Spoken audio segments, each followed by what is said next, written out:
Hello, my name is Rachel. This is part 4 of my 5-part series on cleansing.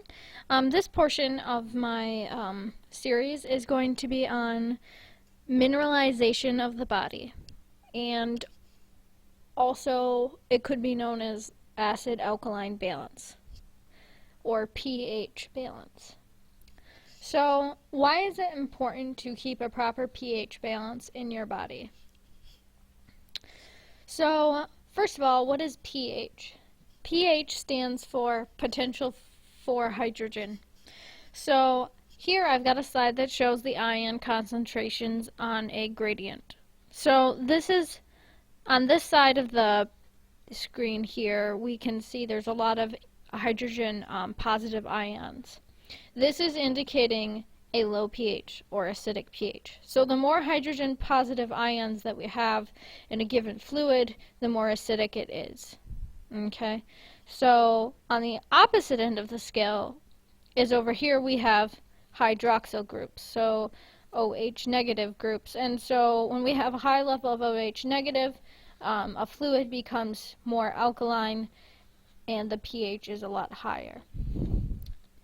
Now, if we had an equal amount of both H positive and OH negative, then it would be a neutral pH. That means the two would be balanced and there would be no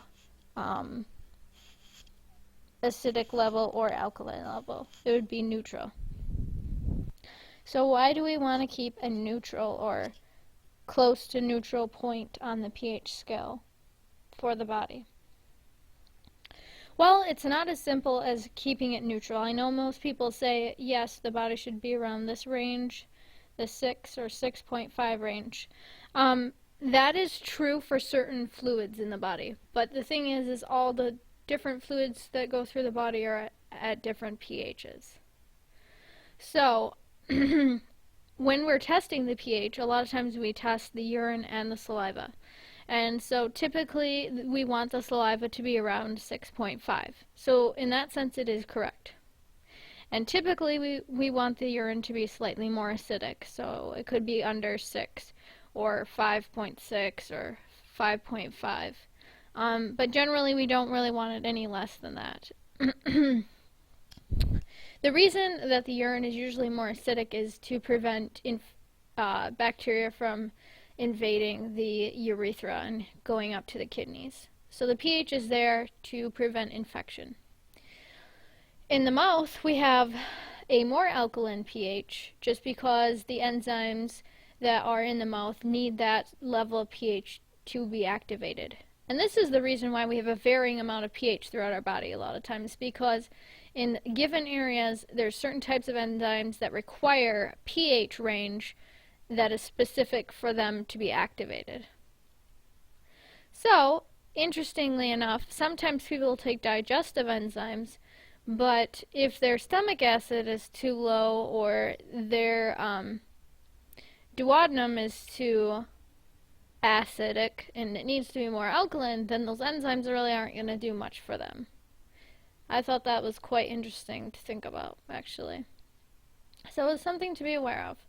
But the body is actually designed to regulate its own pH. So why should we care about it? Well, because it becomes increasingly harder for the body to maintain a proper pH balance when we don't have enough minerals in the body. Okay? So this is where we get into talking about the acid-alkaline diet. And I know a lot of people talk about that, but I'm not sure a lot of people really understand how it works or why it works. So we're going to talk about that in a little bit more detail today. Another thing to understand, if you look at this pH scale, you'll see the numbers. The lesser the number, the more acidic it is, and the higher the number, the more alkaline it is. And neutral is at about 7 here, right at 7. And so, why do people always say we need to do and be more alkaline? Well, because naturally a lot of the metabolic processes in the body create acid, and so the body's always trying to fight to become more alkaline. But sometimes there's also a lot of metabolic pathways that create too many alkaline substances, so we don't want to be too alkaline either.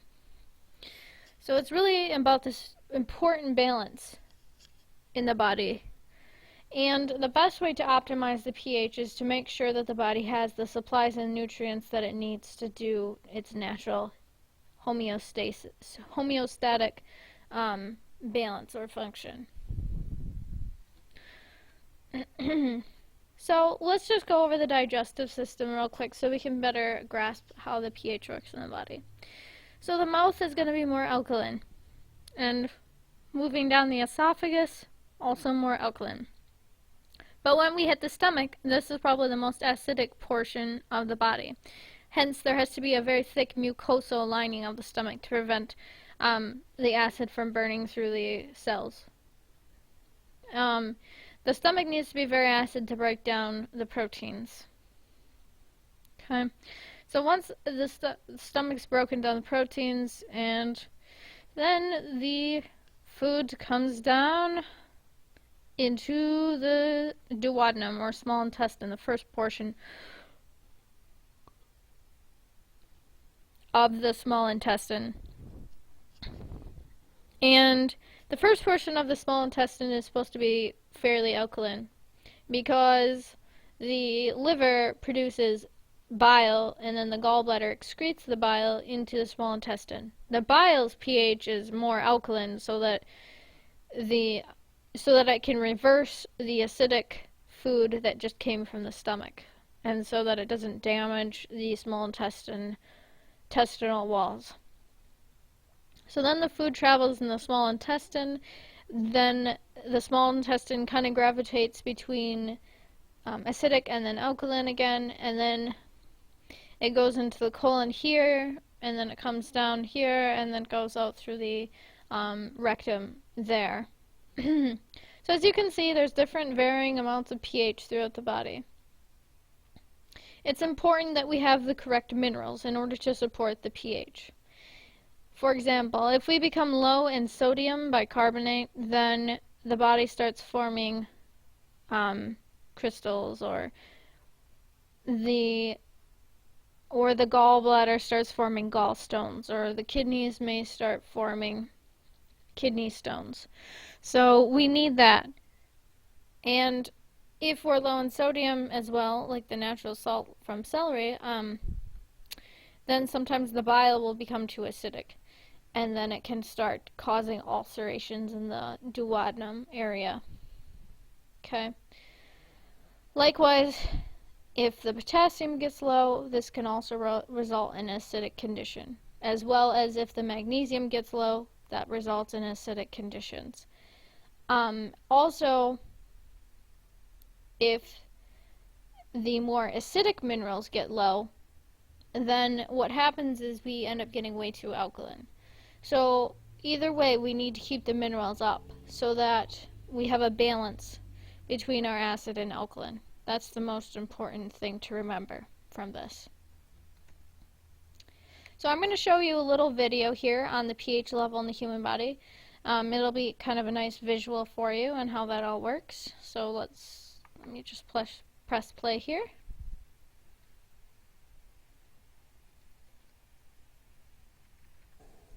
Importance of pH in everyday life. Human body works within the pH range of 7 to 7.8. Living organisms can survive only in a narrow range of pH. When pH of rainwater is less than 5.6, it is called acid rain. When acid rain flows into the rivers, it lowers the pH of the river water. Plants require a specific pH range for their healthy growth. pH in our digestive system. Stomach produces hydrochloric acid. It helps in the digestion of food without harming the stomach. During indigestion, the stomach produces too much acid, and this causes pain and irritation. To control this pain, people use bases called antacids. These antacids neutralize the excess acid. pH change as a cause of tooth decay. Tooth decay starts when the pH of the mouth is lower than 5.5. Tooth enamel, made up of calcium phosphate, is the hardest substance in the body. It does not dissolve in water, but is corroded when the pH in the mouth is below 5.5.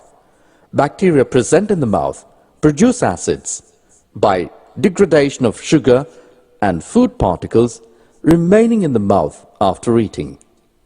The best way to prevent this is to clean the mouth after eating food. Some naturally occurring acids: acetic acid from vinegar, citric acid from orange and lemon, tartaric acid from tamarind, oxalic acid from tomato, lactic acid from sour milk, curd, acetic acid from ant sting and nettle sting. So how can we keep our pH in balance and support the body's natural homeostatic processes? So here I've got a dietary food chart. Now this isn't always, not all of these charts are completely accurate, but for the most part it's a general guideline. So what I always like to say is we should always try to seek for balance in everything. Oops. And so if we're going to go over here and we're going to eat lots of these really acidic foods, then what is that going to do to the body's chemistry? Well, it's going to create an imbalance. So how could we prevent that? Well, if we're going to eat a bunch of these foods, then we're going to have to eat a bunch of these foods to balance out these foods, if that makes sense. So if someone has, a steak for dinner and they have potatoes with it and they have maybe some corn on the cob with that and a glass of milk, and then maybe they have a little salad over on the side, that's 3 acids to 1 alkaline. That's not a correct ratio. We need to do preferably a 2-to-1 ratio. So if we're going to have a steak, that means we need to go over here and we need to have a glass of vegetable juice, raw vegetable juice, and a spinach salad to make up for that steak. Okay? But if you ended up having steak and potatoes, then you'd have to come over here, you'd have to have asparagus, you'd have to have your spinach salad, you'd have to have a cup of juice, and you'd also have to have maybe, a little bit of watermelon or papaya for dessert. Okay? But as you can see, you'll start to notice that these categories, you'll notice that a lot of people eat mostly over here, but not enough over here, and so that's why most people tend to be more acidic. However, I have seen some people who were more alkaline or way too alkaline and they need to do more acidic as well. But that's pretty rare because there's a lot of other things that cause more acidity too. Just a lot of the biological processes do as well.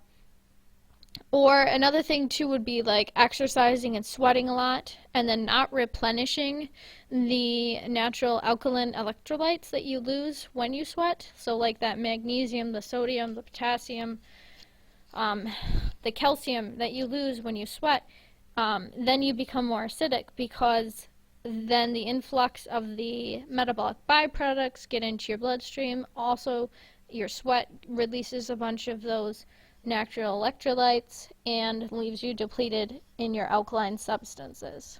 So that's another thing to be aware of. If you're going to do any hard work, you need to make up for it in more alkaline substances. So maybe a cup of lemon juice or raw juice, or just some vegetables with minerals in them would be a good idea if you're going to be working out or doing a lot of exercise as well. And that's why I'd like to bring up juicing. Juicing is a wonderful thing for getting your alkalinity up and back in order and your pH balanced. That is if you're too acidic. If you're too alkaline, then no, I wouldn't recommend it. Or we'll talk about some of the other disharmony patterns that would contraindicate fasting or too much juicing.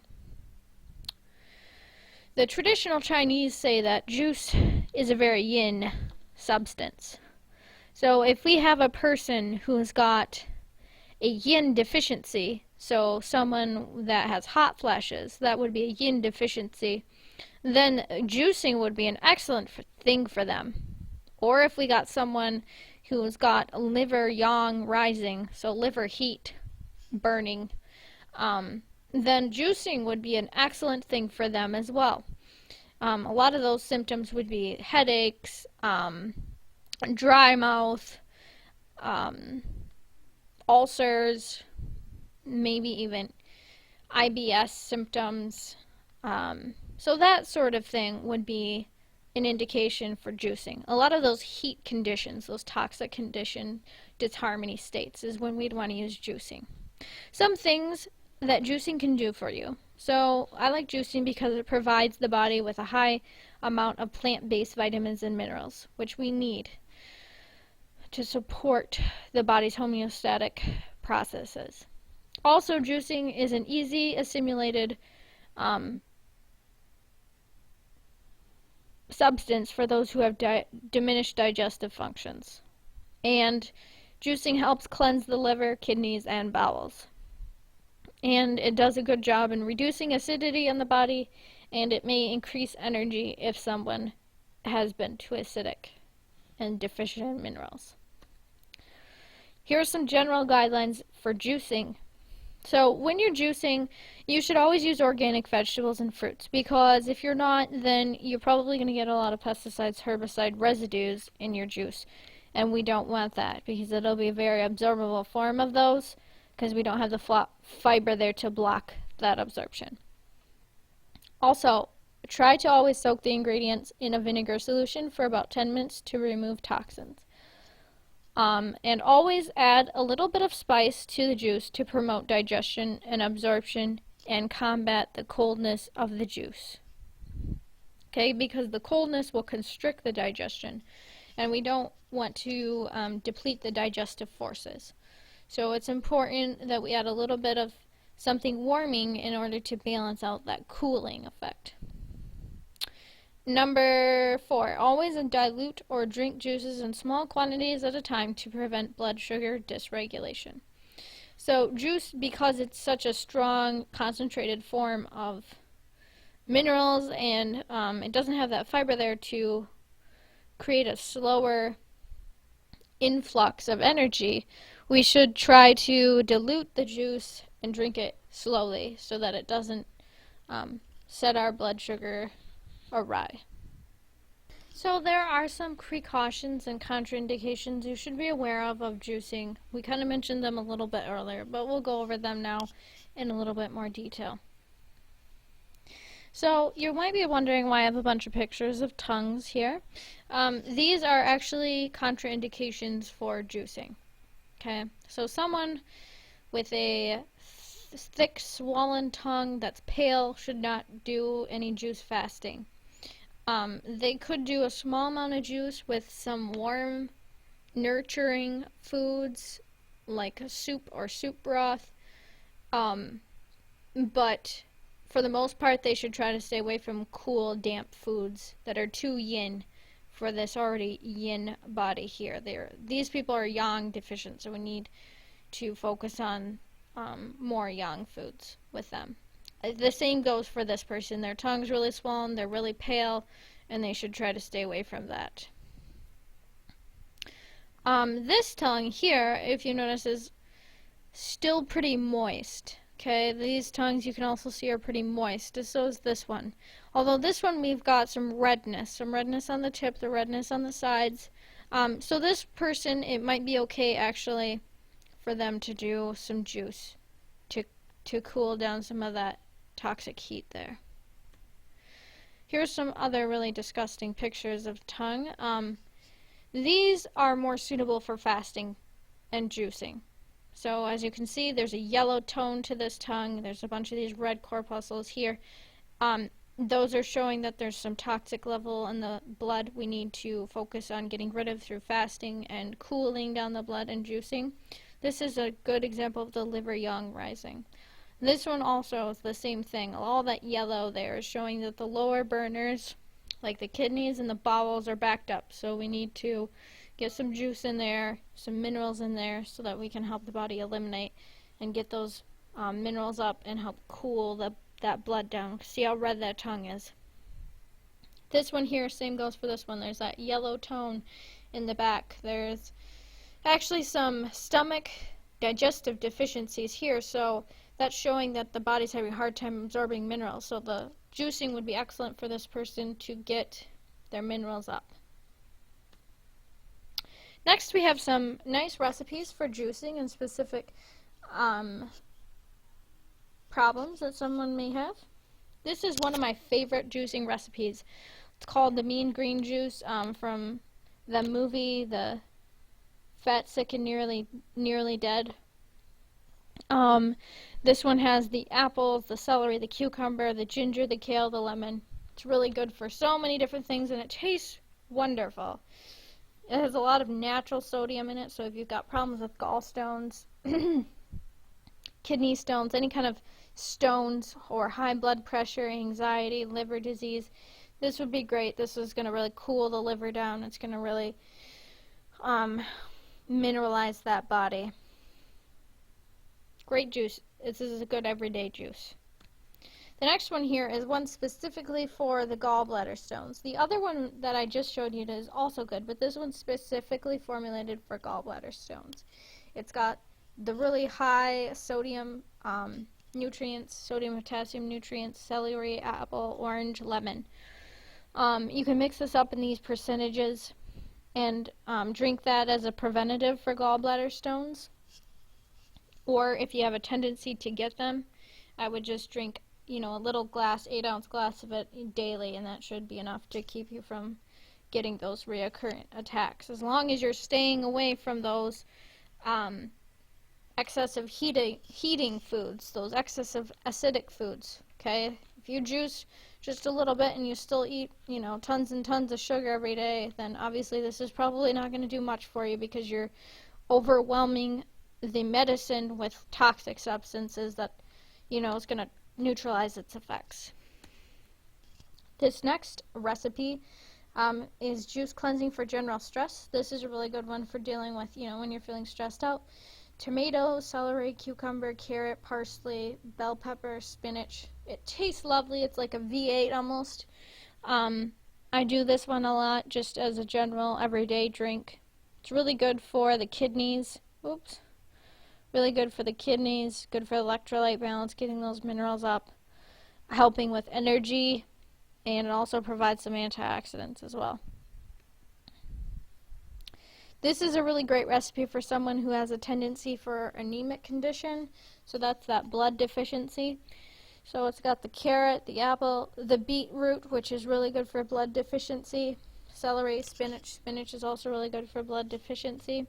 This would be a good one for you to drink daily if you have anemic condition and you're vegetarian. Next we have the juice cleansing for improving eyesight. So this is one specifically formulated for the eyes. Notice it does have a lot of vegetables in it that are good for the liver, because as we talked earlier, the liver is actually connected to the eyes, and the eyes are actually the window to the liver. So whenever we have eye problems, we know we have liver problems. This next one is a juice cleanse for menstrual cycle, just to support general female health and prevent PMS. So you can do a carrot, apple, orange, sweet potato, beetroot, ginger root, and some olive oil. It's a really great blend. And it tastes pretty good too. Well, that's all the juice recipes I have for you today. There's a lot more online that you can look up. So feel free to do that and start playing around with those juices and work on your diet and keeping the alkaline and acid foods in balance so that you can keep yourself from getting sick. There's one more part to this series, so stay tuned for my part 5. Thanks for watching today.